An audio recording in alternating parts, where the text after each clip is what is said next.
is never a dull moment when it comes to talking about Manchester United, is there? I mean, it's the 11th of June.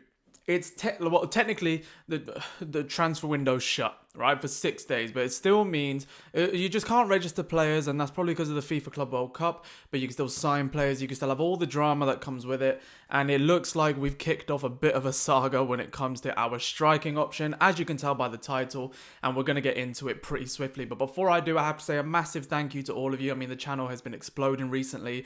We started the month off, I think, with like 3.3 thousand subscribers. Now we're on 4.4, and yeah, it's amazing to see all you guys come in. And you know, the whole point of making this channel was so that we have a space where we feel like we can talk about Man United in the healthiest and most productive way possible. And I want to stay away from the toxicity and the negativity that kind of just destroys the space. And especially with situations like this, it's very easy to get divisive over what I'm about to discuss. So that's why I just want to come on here, give my 2 pence on it, but I want to hear exactly what you have to say as well, because I see every single comment. I try and respond to all of them if I actually have something, you know, constructive to say back. So if you have an opinion on this, if you just like it and I'm speaking for you, great. Drop a like on the video. It helps out more than you think. But if you disagree, let's have a conversation in the comments, because this is going to rumble on for quite a long time. Especially if anything...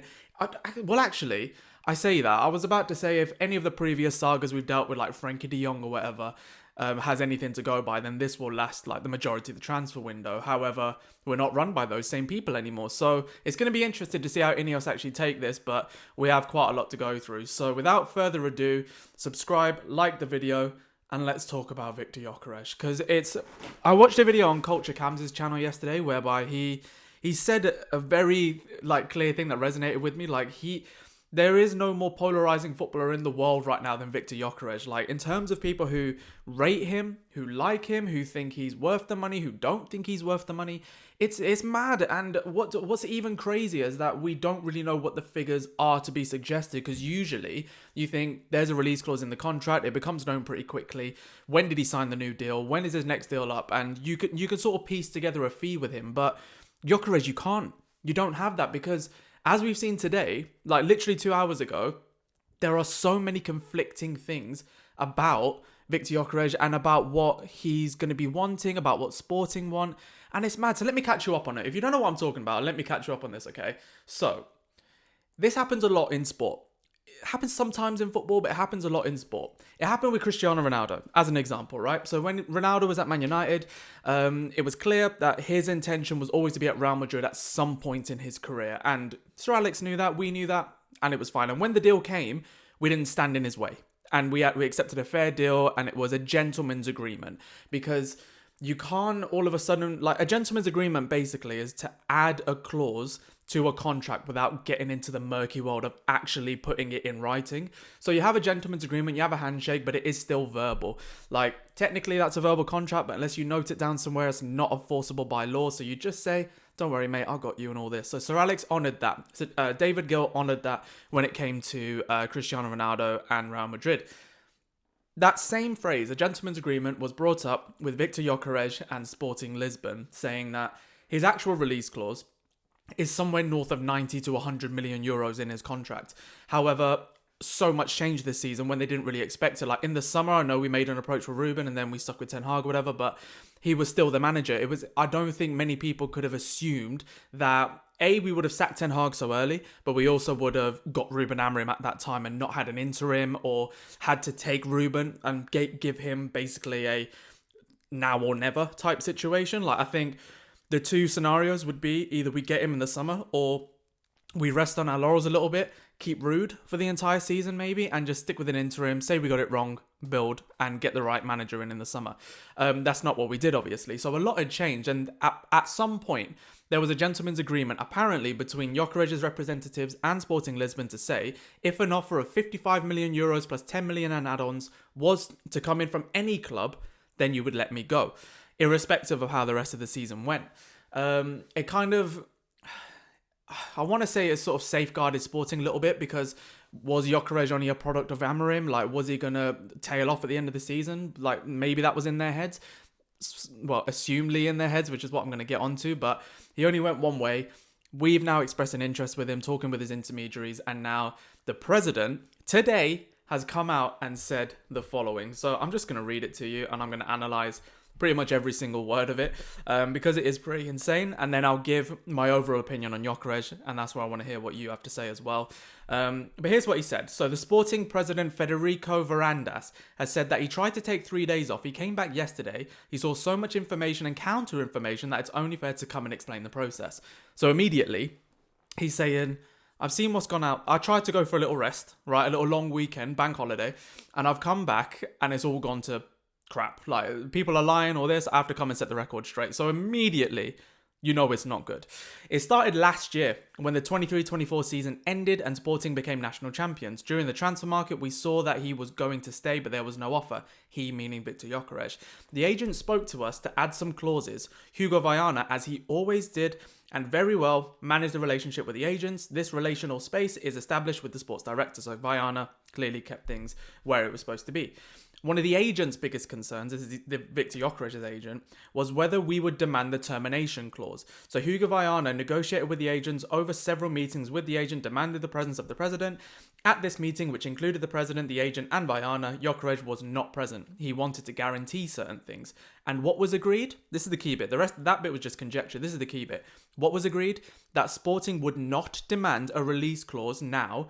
For one reason, he was going to be 27 years old and no player leaves Portugal at 27 for 100 or 90 million euros. So what he's effectively saying there is that we're not going to agree this release clause because we're not going to price him out of a move. At least that's what I'm reading. I might be reading that wrong. But in that same meeting, the agent wanted to anchor the exit to a value. So they didn't want a release clause that was too high. But now the agent's coming saying they want to have a value that's fair. And he said this sentence: it's not worth us setting a value because I don't know what will happen in a year's time. This is very key. I don't know if it'll be 40, 60, 80 million euros. What I can guarantee is that I will not demand 100 million euros. So this potential release clause of that 100, he's saying he's not going to go that far. And then from then on, I never spoke to the agent again. This is at the end of the 23-24 season. So it's the start of the summer. It's not even the start of the new window. I never spoke to the player about departures or values. Now I see the agent in the press releasing information. I want to make this is so cold. I want to make one thing clear. Sporting has common sense and keeps its word. Gyökeres scored 63 goals and 10 assists. Fantastic performance. Certainly one of the best players who have ever stepped onto the Portuguese turf. Absolutely. And Sporting will not demand the clause of 100 million. Now, blackmail and insults, Sporting will not accept. One thing is certain, Sporting will not accept 60 million plus 10 in add-ons. As of today, Sporting has not received any proposal for Gyökeres. He's basically come out and he said we had discussions over what would be the maximum that we could ask for Viktor Gyökeres. They didn't have an option about the minimum. Do you know what annoys me? They say this in Football Manager. I don't know why they say this in real life, but you know when you have a release clause, the full name of it is a minimum fee release clause. What's the least amount of money that you're going to be asking for in order to release your asset to a buyer? And that's exactly what his agent was looking for, and it's exactly apparently what Sporting's didn't give them. This is the president. This is going through so many... It's either one or two things. Either we've got a crazy president who just says what he wants when he wants, or it's going through loads of levels of PR people, marketing people, social people to be like, have we worded it right? Have we said this? It doesn't sound off the cuff. It doesn't sound perfect either. So this is why I'm interested in it, because it feels like I'm hearing exactly what he wants to say. So it's very, very interesting that this has come out when it has. And the point I want to make is he's going to have to really understand what he wants from his agent, what he wants from his representatives. It's very clear that when you are a footballer nowadays, you have to be very, very calm and collected and careful on who you choose to have around you. We saw with Garnacho what happens when you pick the wrong entourage and you pick the wrong agents. We've seen it time and time again with loads of different players. But here's what it seems like. This is what it sounds like to me, all right? And you just tell me if you think I've got it wrong or if you think I'm bang on. I think that this conversation took place. I think it took place how he said it took place, because it sounds pretty reasonable. And I think that the agent has taken control of the negotiation, which is fine. I think Gyökeres has steered clear from it. And the agent holds, in my opinion, too much control. Gary Neville said this on the overlap, and I agree with him. Even if you're not privy to these, even if you're not like so set up educationally to understand every single term that is being spoken, you should be in the room when your contract is at stake. This is your life. You cannot let two people who apparently are in your best interest just say that and do what they have to do. I completely agree with Gary Neville. I think the players should always be in the room when they have negotiations. Maybe when you're younger and you're like 17 to 25, get someone to do it for you, hopefully a family member, a trusted friend, whatever. Things can always go wrong, but at least you got a bit of safeguarding there. But then when you are a grown adult, like a 27-year-old Viktor Gyokeres, you get in that room and you decide your future and you decide how you react to it. Because since this has come out, well, a day before this came out, sorry, he's deleted Sporting off his socials. He's blocked the club, apparently. I'm not sure if that's changed now on social media. He's taken out the Sweden side. Like, it's almost as if he's trying to say, this is the next stage of my life. I'm rebranding everything. It's like, brother, there's obviously a lot more that's been said behind closed doors, of course there is, but if he didn't show up to that meeting, how many other meetings did he not show up to? And his agent has either filled his brain and saying this is what's happening, but this is the reality, or they just haven't come together and they don't actually know what they want. I think Viktor Gyokeres wants to leave Sporting. I think that's clear. Any agent, I'm sorry, I don't care who you are, unless your name is Mohamed Salah or Kevin De Bruyne and you're negotiating these massive moves with your club for the past 10 years, an agent always wants to move their client on because that is where the money is. I don't care if you're an agent watching now. You know the truth.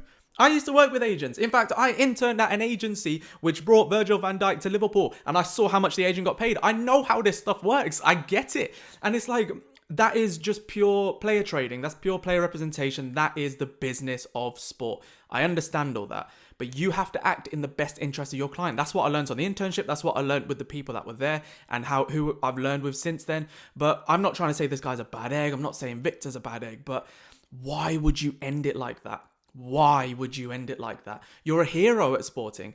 Like, I've seen so many Sporting fans saying, like, he's not like the strikers we've seen before. He's that guy. Sporting actually just have a very respectful nature when it comes to well, for us anyway, because we have a good relationship with them. I might be far off, but it's because we've signed players from them and it's worked out and stuff like that. You know, Nani, Cristiano, Bruno. But it's like, I don't understand where you would make it go that way. And when it comes to Manchester United now, that number, we might as well get it off the table. 55, 58 million pounds, not on the table. He's going to cost more than Cunha and Mbeumo. And in my opinion, Cunha and Mbeumo, both of them are much more of a priority than getting in Viktor Gyokeres. Prem proven talent for a fair fee is better than splashing out on a big money striker who might not come good. And I'm not saying that this, like, obviously we have a system tailored to him. You know, we saw that's why he's so good. But that doesn't mean he's going to translate it always to the Premier League. You just don't know what's going to happen. We're in the transfer market now to mitigate as much risk as possible. And Viktor Gyokeres is still a risk. At 55 to 60 million pounds, he was less of a risk. More than that, the risk increases. And I'm not entirely sure that I want to get involved in this because when it comes to his agent, if he's really acted the way that he's been made out to act, I don't want to hear a single word from him. I don't want to deal with that whatsoever because I'm a firm believer, this is in relationships, this is in anything, in sport, whatever, how they come is how they go. If someone's cheated on their partner to come to you, they're going to cheat on you to go to somebody else. And in this certain circumstance, if an agent has been difficult to try and sell his client to a different club, then as soon as things start to go a bit haywire at Manchester United, which it always can because the scrutiny is that severe, then he's going to be looking to get him off somewhere else as well. So I don't want to deal with this. Like this is my final personal stance on it. I don't want to deal with this Gyökeres drama. I think he's a fantastic player, a fantastic striker. I just do not want to deal with it. And historically, I mean, we've done this with representatives, with players who are incredible but are troublesome, and they've gone on and proved like why we didn't sign them, like Carlos Tevez being the main example. But I still stand by the fact that obviously I wanted Carlos Tevez to stay longer, but not at the expense of losing our ground in player negotiations or losing a stronghold from the top to bottom. The people in charge have to be in charge, and that's what INEOS have to show now. And this is only through talks with the representatives. No bid has been lodged and all this. I'm interested to see where INEOS go. Do they just throw in a bid, a bit of a red herring, and see what happens? Or are they going to steer clear and let that bubble away a little bit, but keep their eyes close to it and keep their ears close to it and see what's going to go on? I think it might be that one. I think we're still going to be linked with him until he moves somewhere, because I think this relationship with Sporting is almost done. Like, if it isn't done now, I don't know what else it needs to happen for it to be over. But that might be the end of it with the Gyökeres deal, or it could be the start of a ridiculous saga. It's totally up to INEOS now to see where they go, what cards they hold. And as we've seen with Sancho, as we've seen with Garnacho, as soon as your player says you want to go, you lose your bargaining position a little bit. I think Sporting have lost theirs, and this was a bit of an opportunity to try and claw it back. Don't think it's done that. It's just shown how dysfunctional that situation is. Will Man United be predatory and going after it, or will they leave it alone? You tell me. I'm leaving it up in the air. I just wanted to tell you this is the situation. And personally, if it was me, I don't want to deal with this level of nonsense. I don't want to deal with it. I'd rather us get another striker in. I don't know why we haven't been looking at like Samu Agahawa as an example, but I think that is a good player to go for. So I want you guys to definitely tell me what you think. And yeah, if you're new, as always, subscribe, hit that like button, get in those comments and tell me what you think, because I want to hear it all. So I will see you soon. Thank you guys so much. And let's hit 5K. The giveaway's already sorted. Let's hit 5K. All right. Cheers, guys. Thank you.